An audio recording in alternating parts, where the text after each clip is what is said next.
Assalamualaikum warahmatullahi wabarakatuh. Kami dari kelompok 2 ingin membacakan materi kami yang berjudul Memahami dan Menghargai Perbedaan Pendapat, yang beranggotakan Amelia Nanda, Ananta Anugrahi, Chania Estelia, Desi Puspita, Devina Liza, Dwi Putri Rahayu, dan Dwi Yuli. Baiklah, materi yang pertama akan disampaikan oleh saya sendiri. Memahami dan menghargai perbedaan. Konselor dapat mulai mengembangkan pemahaman tentang dampak potensial status budaya minoritas pada pengalaman psikologis klien mereka dengan beralih ke karya psikolog sosial yang telah lama tertarik untuk meneliti akal prasangka dan efek diskriminasi, stereotip, dan rasisme pada individu. Atau prasangka berasal dari kata Latin prae yang berarti sebelum dan judicium yang berarti penghakiman. Dengan kata lain, prasangka terjadi misalnya ketika seseorang berprasangka buruk sebelum mengetahui yang sebenarnya. Prasangka terjadi ketika seseorang menganggap kelompoknya sendiri sebagai titik acuan positif yang menilai orang lain secara negatif atau diskriminasi. Terjadi ketika tindakan terjadi yang menguntungkan satu kelompok dengan mengorbankan kelompok pembanding. Contoh dari hal ini adalah jika seorang menganggap dirinya atau kelompok etnik sendiri sebagai kelompok rujukan utamanya. Sejauh ini merasa dia berhasil dibandingkan dengan orang lain dalam kelompok. Seseorang yang belum pernah bertemu orang lain dari latar belakang etnis tertentu mungkin memiliki stereotip, yaitu pandangan kognitif yang terbatas atau tidak fleksibel. Namun, stereotip juga memiliki kelemahan. Jika konselor terlalu menekankan stereotip, klien baru, konselor mungkin berasumsi bahwa dia sudah tahu banyak tentang orang tersebut dan mungkin lalai untuk mempertimbangkan cara-cara yang tidak sesuai dengan stereotip klien. Kerentanan stereotip beroperasi sebagai beban tambahan pada orang tersebut untuk menolak stereotip negatif sampai saat ini. Bukti untuk fenomena ini telah ditemukan dengan orang Afrika Amerika. Baiklah, itulah materi yang pertama. Selanjutnya akan disampaikan oleh rekan saya. Saya Ananta Anugrahi akan melanjutkan materi yang kedua, yaitu tentang rasisme. Salah satu definisi rasisme membutuhkan dua komponen. Pertama, asumsi bahwa sifat dan kemampuan secara biologis ditentukan oleh ras. Dan yang kedua, kepercayaan pada keunggulan inheren dari satu ras dan haknya untuk mendominasi ras lain. Memang American Association of Physical Anthropologists telah menegaskan bahwa ras bukanlah konsep ilmiah yang sah, karena populasi yang secara genetik homogen tidak ada pada spesies manusia. Definisi lain, rasisme melibatkan perlakuan negatif yang tidak dapat dibenarkan akibat prasangka dan diskriminasi individu atau kebijakan dan prosedur kelembagaan. Definisi yang kedua mencakup rasisme yang dilembagakan atau menggunakan hukum, adat istiadat, atau norma yang mapan yang menghasilkan ketidakadilan rasial. Rasisme budaya terjadi ketika satu kelompok budaya percaya bahwa kelompok lain lebih rendah dalam beberapa hal dan memiliki kekuatan untuk memaksakan standarnya pada kelompok lain. Apa yang dimiliki oleh semua kelompok budaya ini adalah bahwa mereka mungkin mengalami diskriminasi berdasarkan aspek budaya mereka yang tidak dapat mereka ubah sendiri. Versi rasisme budaya yang lebih ringan tetapi tidak kalah berbahaya adalah anggapan bahwa tidak ada keunikan khusus pada budaya lain. Kegagalan untuk mengakui perbedaan budaya kelompok membawa serta kegagalan implisit untuk mengakui diskriminasi yang mungkin dialami kelompok tersebut. Yang ketiga yaitu hambatan dalam konseling.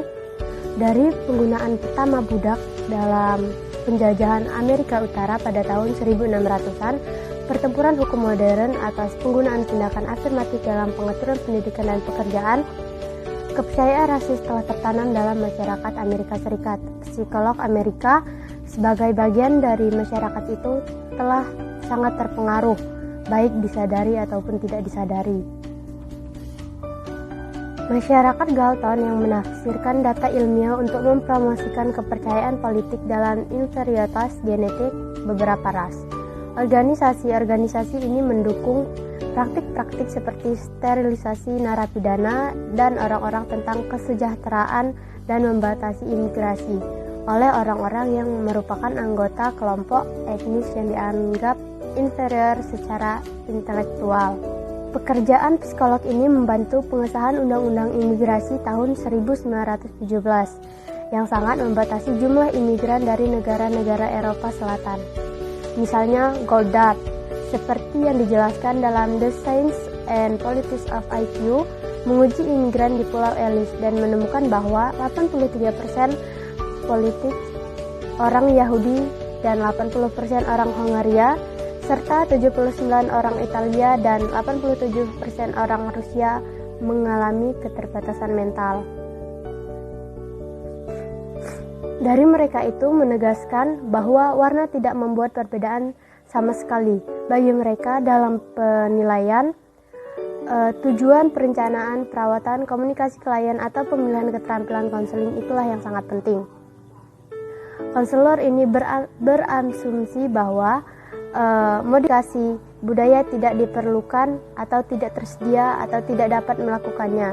Namun dalam praktiknya kegagalan untuk mengakui atau menghargai perbedaan justru dapat mengkomunikasikan tidak hormat untuk latar belakang budaya klien yang menyebabkan perlakuan yang tidak tepat atau tidak efektif. Satu studi kualitatif menemukan bahwa pengakuan perbedaan ras adalah strategi kunci untuk secara efektif memproses perbedaan ras dalam hubungan konseling. Konselor mungkin terkejut jika klien yang secara budaya berbeda dari dirinya sendiri keluar dari konseling dan mereka mungkin mengaitkan kurangnya kemajuan karena penolakan atau ketidaksiapan klien sebagai lawan dari ketidaksesuaian antar pengetahuan dan keterampilan mereka dan apa yang sebenarnya dibutuhkan oleh klien itu sendiri. Perkenalkan, nama saya Desi Puspita. Di sini saya akan melanjutkan materi yang telah disampaikan oleh saudari Chania. Ridley memperluas pengaruh rasisme dalam konseling untuk mempengaruhi 7 kualitas proses konseling. Selain buta warna, kesadaran warna melibatkan pengaitan semua masalah klien dengan latar belakang kebudayaannya. Pemindahan budaya mengacu pada reaksi klien terhadap konselor yang muncul dari latar belakang budaya terapis sendiri. Sedangkan budaya transfer mengacu pada reaksi konselor terhadap klien berdasarkan pengalaman masa lalu konselor dengan orang lain dari latar belakang budaya yang mirip dengan klien.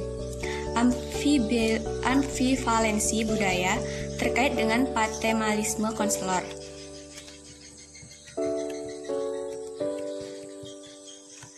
Sindrom melibatkan pelabelan reaksi defensif klien terhadap perilaku rasis oleh konselor sebagai patologi. Akhirnya, konselor mungkin salah menafsirkan kerahasiaan klien sebagai pelaku paranoid daripada sebagai skeptisisme budaya yang sehat. Karakteristik ini menunjukkan rasisme terselubung yang tidak disengaja dari pihak konselor. Ridley menegaskan bahwa rasisme yang tidak disengaja adalah bentuk rasisme yang paling berbahaya karena orang yang tidak menyadarinya.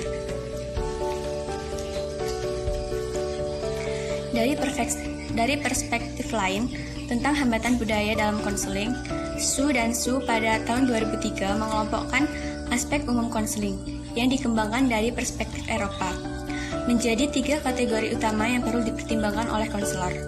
Dalam kategori pertama, nilai-nilai yang terkait budaya mencakup fokus pada individu, menghargai ekspresi klien terhadap konselor, keterbukaan, pendekatan linear, sebab akibat, dan otonomi. Pikiran tubuh.